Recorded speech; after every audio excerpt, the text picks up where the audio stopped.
L'année 2025 fut l'année la plus difficile de ma vie d'investisseur, non pas à cause d'une mauvaise performance, mais plutôt à cause d'une remise en question constante et perpétuelle tout au long de l'année 2025. Et c'est pourquoi dans cette vidéo, on va faire le bilan de cette année. Mais avant de commencer le recap de 2025, on va analyser mon profil d'investisseur. Je suis donc un jeune de 21 ans qui travaille à temps plein et qui génère du coup un petit salaire que je souhaite donc investir tous les mois sur un horizon de long terme. Donc une stratégie qui est assez simple, c'est-à-dire du temps, de la régularité et un petit peu d'argent pour générer des intérêts composés sur du long terme. À côté de ça, je suis également un grand passionné de l'investissement en bourse et ce depuis plus de 4 ans. Et donc, voilà, j'ai pas forcément de rêve ou d'objectif de retraite à 30 ans ou de 1 million avant 40 ans ou quoi que ce soit. Voilà, je me fais pas avoir par des promesses douteuses ou quoi que ce soit sur les réseaux sociaux. Moi, personnellement, je me focus sur moi, mes envies et à l'heure actuelle, je sais que je suis un passionné qui aime l'investissement et donc qui profite de mes connaissances pour générer un petit peu d'argent sur du long terme. Par contre, effectivement, j'ai tout de même un objectif au niveau de mes investissements, c'est construire un capital solide, avoir une sécurité financière de long terme que j'arrive à me générer justement grâce à ces investissements et évidemment ne pas subir l'argent plus tard. J'entends par là tous les problèmes d'inflation qui peuvent peser sur le pouvoir d'achat des Français notamment. J'attendais donc de cette année 2025 une certaine continuité logique avec ce qui s'est passé en 2023-2024, notamment avec le S&P 500 sur le marché américain qui a explosé tous les records. Donc une année de continuité, mais également une année clé pour confirmer mes connaissances, garder ma performance.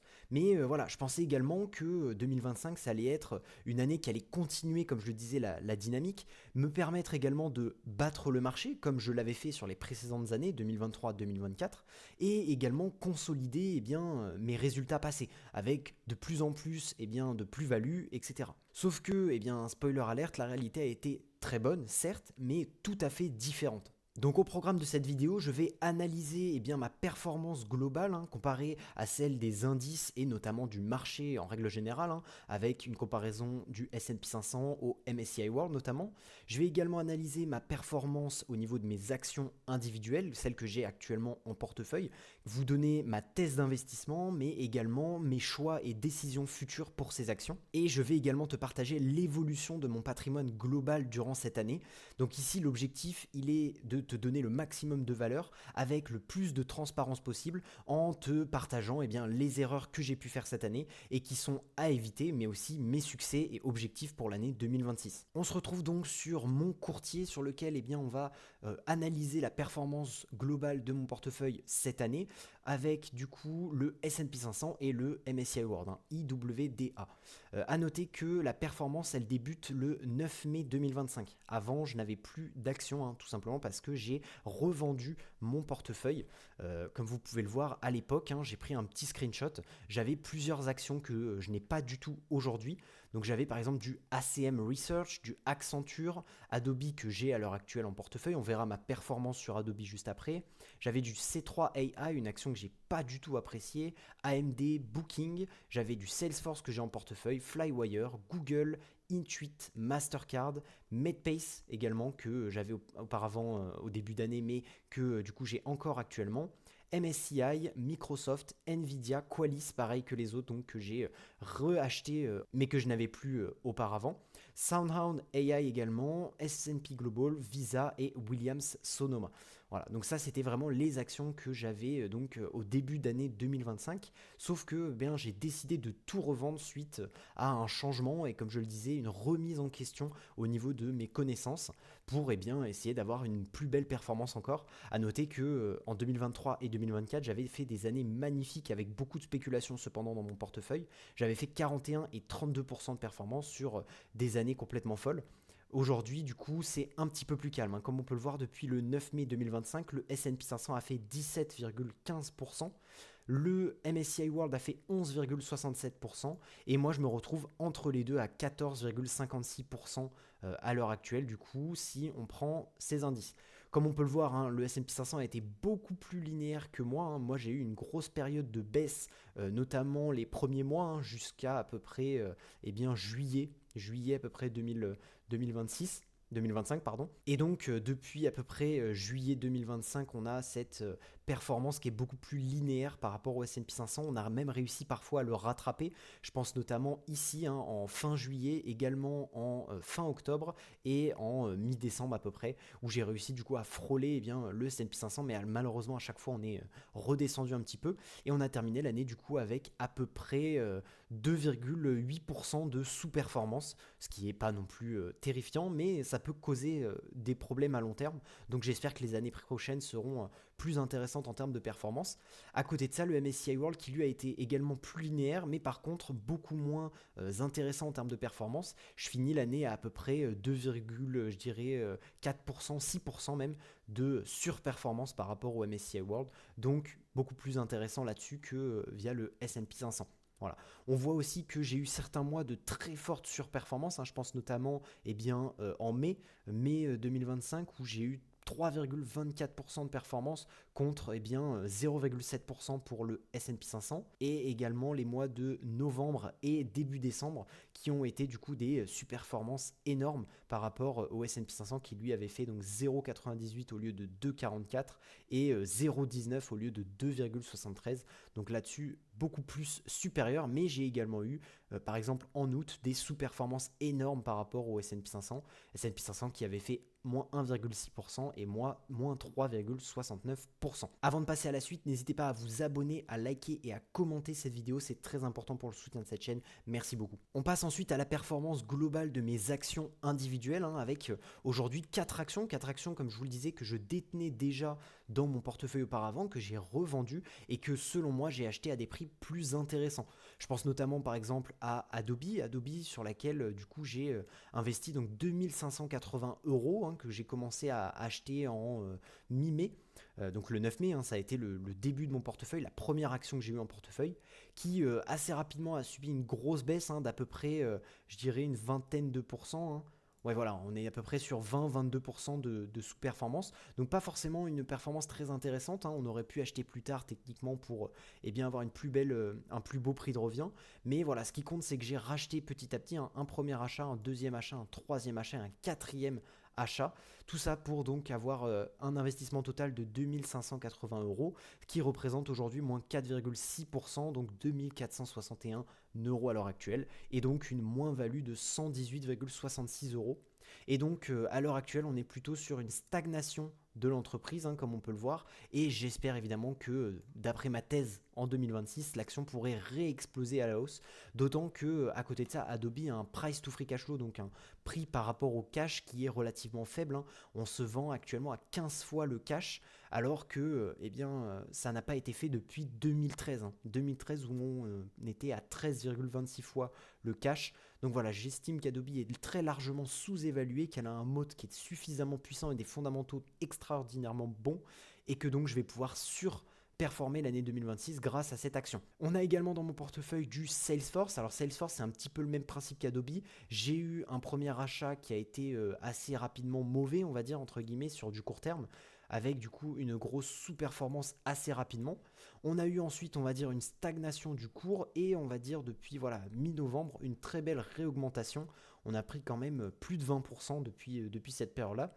Ce qui fait que à l'heure actuelle, Salesforce, j'ai 1970 euros investis, une performance de 8% et donc une plus-value de 158 euros, ce qui me donne 2126 euros à l'heure actuelle en termes de valeur de marché.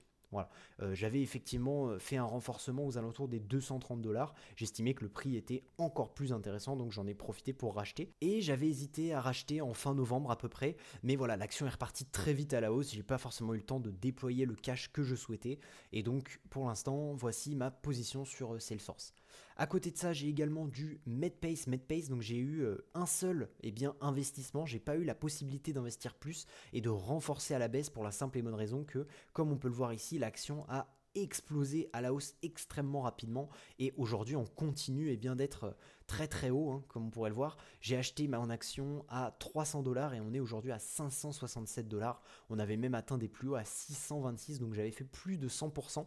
Mais aujourd'hui j'ai investi donc une seule fois 900 dollars, ce qui m'a donné donc une performance de 89% et une plus-value de 802 dollars. Et donc aujourd'hui Medpace ça représente 1704 dollars de mon portefeuille. Enfin on termine avec ma quatrième dernière action et l'action que j'ai acheté le plus eh bien récemment, qui est donc Qualis. Qualis, une action que j'ai achetée un petit peu comme Medpace assez tardivement, hein, suite à une forte baisse. Je l'ai acheté du coup en mi-octobre et très rapidement l'action a explosé à la hausse pour me faire un gros pourcentage, hein. Si on prend du plus bas au plus haut, l'action a pris plus de 28% en l'espace de quelques jours, quelques semaines.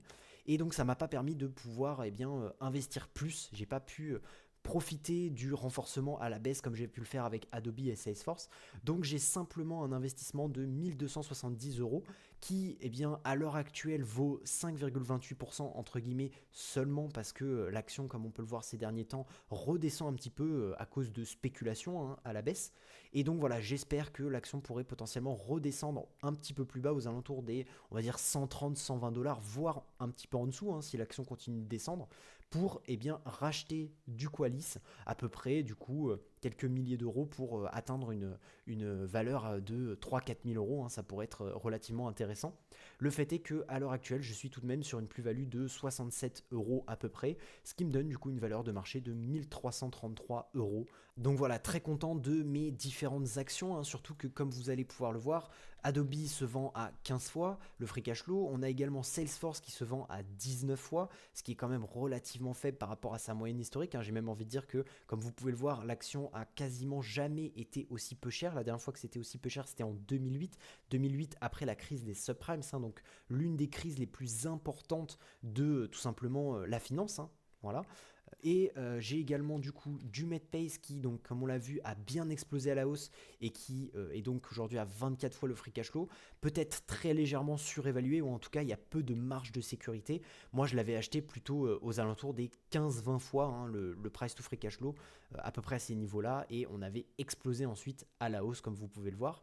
Et enfin Qualis du coup que j'ai acheté donc assez récemment, pareil, à peu près 18 fois le price to free cash flow, hein. Je l'avais acheté 17 fois en mi-octobre et donc qui avait bien explosé à 20 fois, donc ce qui restait quand même relativement abordable, mais on est actuellement sur une rechute, on va dire, de la valorisation qui est actuellement à pile 18, donc ça pourrait être intéressant potentiellement de renforcer Qualis aux alentours des 20 à 15 fois le free cash flow, ça pourrait être très intéressant. En tout cas, à l'heure actuelle, je suis plutôt content tout de même parce que je me retrouve avec une performance de 14,34% à l'heure où je tourne la vidéo, alors même que mes actions sont quand même assez peu surévaluées, hein. Comme on peut le voir, on a du Adobe qui est à 15 fois le free cash flow. Il faudrait peut-être qu'elle remonte à 20 ou 25 fois le free cash flow pour réaliser ma thèse d'investissement. Donc ça, ce sera une très forte surperformance si ça se réalise. À côté de ça, j'ai aussi Salesforce où c'est à peu près la même thèse, et également Medpace et Qualis qui eux donc ont peut-être encore un petit peu de performance à aller chercher. Donc voilà, je pense que les prochaines années, donc de 2026 à 2030, donc plutôt sur du moyen long terme, vont être riches en performance selon moi, avec des actions qui vont selon moi performer. Si on regarde ma performance par rapport au mois de décembre, donc là actuellement on était en décembre à 2241 euros sur Adobe, on est passé à 2433,02, hein, donc à peu près 200 et quelques euros de plus, donc la fameuse grosse explosion qu'on a eue au mois de décembre. Pour Medpace, on était à 1777 et aujourd'hui on est à 1704, donc on a perdu un petit peu sur Medpace. Donc ça, hop, ça se comprend par de la correction, hein. On avait tellement grimpé, on avait fait plus de 120% en l'espace de quelques semaines, donc ça s'explique aussi là-dessus. Salesforce, on était à 1847, on est aujourd'hui à 2128, hein, donc ça a été vraiment la plus grosse hausse de mon portefeuille ces derniers mois. Enfin, en tout cas, sur le mois de décembre, hein, ça a été vraiment l'action qui a porté ma performance. Et enfin, Qualis, 1409, on a diminué un petit peu, on a corrigé un peu, on a 1333,40. Donc 1333,40, ce qui me donne aujourd'hui un total en investissement de 9369 dollars pour une part de cash à l'heure actuelle de à peu près 1700 dollars ici, hein. On est à une grosse part de cash notamment sur mon compte qu'il faut que je réinvestisse, qui date donc de mon compte précédent avec ce genre d'action là, mais j'ai pas pu tout racheter à l'heure actuelle par faute d'opportunité tout simplement. Et donc, à l'heure actuelle, on se retrouve avec 26% de Adobe dans mon portefeuille. Ensuite, on a Salesforce qui représente 22,7%, Medpace qui représente 18,2% de mon portefeuille et Qualis qui représente 14,2%. 9%. Et donc c'est 1740 dollars de cash qui représente à peu près 18,6% de mon portefeuille d'investissement. Donc voilà pour ce qui est de mes actions individuelles. On passe désormais à mon patrimoine. Donc mon patrimoine, il est assez compliqué. Je traque toutes mes données assez fréquemment. Je vous invite à regarder uniquement ce qui est en rouge. À l'heure actuelle, mon patrimoine, il est de 25 740 euros, divisé en deux parties. On va dire la partie cash qui est d'à peu près 5 000 euros et la partie investissement qui est de 20 763 euros. Donc si on coupe ça, déjà on voit que par rapport à mes dépenses en termes de cash, j'ai 8 fois mes dépenses mensuelles. On dit souvent qu'il faut avoir de côté 6 à 9 mois de salaire. Et bien là actuellement j'ai 7,94, donc très intéressant là-dessus. L'objectif, il est, comme je vous l'ai dit, pour moi de 6 mois de côté. Donc pour l'instant, l'objectif est validé sur cette année 2025. Je suis très content de finir l'année là-dessus et j'espère que l'année 2026 sera encore plus intéressante. À l'heure actuelle, comment se divise mon patrimoine ? J'ai 400 euros sur mon compte Boursobank. Donc ça, c'est vraiment mon compte courant, celui que j'utilise tous les jours. J'ai 400 euros dessus pour, on va dire, les dépenses un petit peu extraordinaires, sachant que là, actuellement, on est le 31/12, le salaire va bientôt arriver, donc c'est vraiment la fin du mois. Il me reste 400 euros de côté, donc je suis largement dans le positif. Et comme vous pouvez le voir, chaque mois plutôt, je suis en positif. Même si ces derniers mois, avec les cadeaux et Noël et les fêtes, ça diminue petit à petit, ça se comprend aussi. J'ai également un compte caisse d'épargne dans lequel j'ai mon livret A qui est rempli à seulement 2220 euros à l'heure actuelle. Pas forcément énorme, mais ça suffit, j'ai pas forcément besoin de beaucoup plus de cash. Par contre, le point que j'aimerais vraiment améliorer sur l'année 2026, ce serait d'arrêter de piocher dans cette poche de livret A, comme on peut le voir. Par exemple, le 1er février 2025, j'étais à quasiment 6000 euros de livret A. Donc voilà, évidemment, il y a une partie qui est sortie en investissement parce que je trouvais que j'avais trop d'argent en livret A. Et donc, j'ai voulu diminuer mon exposition en livret A et plutôt la mettre sur de la bourse ou des investissements. Mais voilà, actuellement, en fin décembre, j'ai que 2220 euros. Donc, ça va aussi être l'objectif de l'année 2026 de réallouer un petit peu de mon cash au compte livret A. Pas forcément énormément, mais un petit peu et qu'il soit plus stable, qu'il me serve réellement de poche de sécurité et pas d'un compte sur lequel je peux aller chercher de l'argent quand je veux. Ensuite, j'ai mon compte Wise, 1900 euros. Donc, sur mon compte Wise à 1900 euros, c'est vraiment le cash que je garde et que je fais très légèrement fructifier pour qu'il soit quand même disponible pour mes investissements en bourse. Voilà, donc c'est pas le cash que j'ai sur Interactive Broker, lui c'est du cash que j'avais déjà investi et que du coup je vais réinvestir en cas d'opportunité. Mais à côté de ça, j'ai également 1900 euros de, on va dire, munitions que je peux investir à tout moment. Donc voilà comment ça se présente à l'heure actuelle, 1900 euros, donc 2233 euros de cash qui sont rémunérés aujourd'hui à 3,72% brut. Donc il y a évidemment de l'imposition, mais c'est quand même vachement plus élevé que les 1,6% de livret A qu'on va avoir en 2026. Donc voilà, je garde ce montant là-dessus. Comme vous pouvez le voir, les retours sur investissement chaque mois sont très faibles, c'est quelques dollars, j'ai envie de dire. Mais voilà, n'empêche que en annuel sur 2025, j'ai fait à peu près 55 dollars grâce à ça. Là-dessus, il y aura à peu près 30% d'imposition, donc on va dire une quarantaine d'euros à gagner. Donc c'est quand même pas rien. Et puis voilà, ça fait un petit peu d'argent qui travaille quand même à côté de ça, qui bat l'inflation. Donc ça reste quand même relativement intéressant. Ensuite, on a mon cash en portefeuille. Alors comme vous pouvez le voir, j'ai très rarement du cash.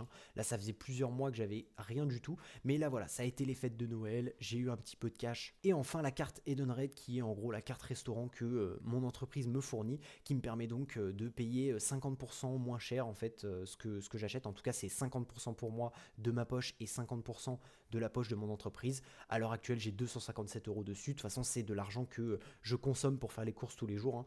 C'est de l'argent qui va forcément disparaître au bout d'un moment, mais je le compte également quand même, ça fait partie de mon patrimoine. À côté de ça, j'ai donc 20 763 euros d'investissement, dont à peu près 8 363 euros en portefeuille. Alors c'était au 1er décembre, donc ça ne doit pas être le portefeuille actuel, surtout que c'est des euros. Ici, je suis en dollars, 9 369 dollars. Donc voilà, il faudrait faire un petit peu la conversion à l'heure actuelle ou juste calculer, tout simplement. 6526 plus 1700, voilà, ça fait à peu près, donc je dirais, on va faire le calcul tout précisément, comme ça on est bien. Donc 6526,24 plus 1699,18, à l'heure actuelle c'est 8225 euros. Donc pas 8300 et quelques, c'est un petit peu moins, mais c'est normal, ça monte et ça descend au gré des investissements, comme vous pouvez voir, depuis voilà, à peu près juillet, ça monte petit à petit, donc tant mieux là-dessus. À côté de ça, j'ai également un compte i5 qui me permet évidemment de rémunérer à côté de ça mon cash qui, lui, n'est pas un cash que je souhaite allouer tout de suite à mes investissements, mais qui pourrait l'être parce que voilà, j'ai pas envie de le laisser dans un compte courant ou sur un livret A. Donc i5, ça se présente comme ceci, hein. Comme vous pouvez le voir, j'ai 4125 euros investis à l'heure actuelle. Ça m'a rapporté un total de 13,67 net, soit 556,52 euros. Et comme vous pouvez le voir actuellement, j'ai 27 investissements qui sont en cours. Donc comment ça se passe? Vous allez dans la catégorie investissement. Vous pouvez donc créer votre compte, hein, et ensuite, à côté de ça, vous avez les investissements qui vont vous permettre donc d'investir dans des entreprises qui souhaitent faire des prêts. Voilà, donc là par exemple Finjet, une entreprise qui nous donne 13% d'intérêt dans 88 jours si on lui donne 51,37 €. Et donc voilà, à l'heure actuelle, je n'ai pas d'argent, hein, j'ai tout investi, mais vous pouvez investir des 10 euros. Alors il faut quand même faire attention, c'est du crowdlending si je ne me trompe pas, c'est extrêmement dangereux, mais voilà, ça me permet de rémunérer l'argent que je ne veux pas mettre en livret A ou en cash sans forcément l'investir sur des actions qui pourraient diminuer ma performance et ne pas être très intéressant. Surtout qu'à côté de ça, 13,67%, c'est quand même une performance qui est très bonne, hein. Moi, la bourse, j'ai fait cette année 14, et quelques pourcentages, donc 13,67, c'est tout à fait raisonnable, avec des risques qui sont potentiellement plus élevés que je ne connais moins personnellement, mais voilà, ça me permet en fait, comme vous allez le voir, d'avoir un certain roulement de mon cash. Comme vous pouvez le voir ici, j'ai différents remaining terms, donc qui est les termes de fin du contrat. Et donc par exemple, vous voyez que dans 7 jours, je vais gagner, récupérer mes investissements qui étaient à hauteur de 356 euros à peu près, plus les intérêts de 13% que j'ai réalisés. Et donc du coup, cet argent-là va m'atterrir directement dans mon compte. Et cet argent-là, soit je décide de le récupérer et de l'investir sur mon compte Wise pour l'approvisionner, soit je continue de faire de l'intérêt composé et je réinvestis ce que j'ai gagné là-dessus, ce qui me permet donc de progresser énormément. Et là aussi, comme vous pouvez le voir, hein, on n'a fait qu'augmenter. Au début d'année, j'étais plutôt aux alentours des 2700 et là aujourd'hui 4100 euros. Donc c'est quand même quelque chose qui me rapporte pas mal d'argent. Et enfin, on termine avec la voiture que je considère pas forcément comme un investissement, mais que je mets comme tel. Voilà, 8300 euros d'investissement. Si un jour je vends ma voiture, ce sera de l'argent qui arrivera en cash. Et si un jour je change de véhicule, ce sera donc de l'investissement qui sera par exemple à hauteur de, imaginons, 16 000 euros si j'achète une voiture à 16 000 euros. Donc j'aurais perdu 8 000 euros en cash, mais j'aurais 8 000 euros en plus dans cette partie investissement. Voilà, en tout cas, c'est quelque chose d'immatériel que je ne peux pas vendre comme ça à l'instant T. Et donc voilà la courbe de mon patrimoine cette année, qui a été quand même assez mitigée, hein. J'ai perdu pas mal d'argent au début d'année, notamment à cause de trop fortes dépenses par rapport à mes revenus. Et puis petit à petit, j'ai amélioré mes dépenses, amélioré également mes revenus, hein, très important. Et donc je vais potentiellement réussir en 2026 à générer beaucoup plus d'argent. J'essaierai en tout cas de faire exploser mon patrimoine, l'évolution de mon patrimoine. C'est tout pour cette vidéo. On termine l'année avec le S&P 500 qui est quasiment assez plus haut, hein. Si on regarde sur un mois, plus 1%, on est seulement à moins 0,69% des plus hauts. J'espère que cette vidéo évidemment vous aura plu. C'était Antoine, je vous souhaite une bonne année. N'hésitez pas à vous abonner, à liker et à commenter cette vidéo pour me donner par exemple votre performance et les actions que vous allez potentiellement chercher en portefeuille l'année prochaine. C'était Antoine, ciao.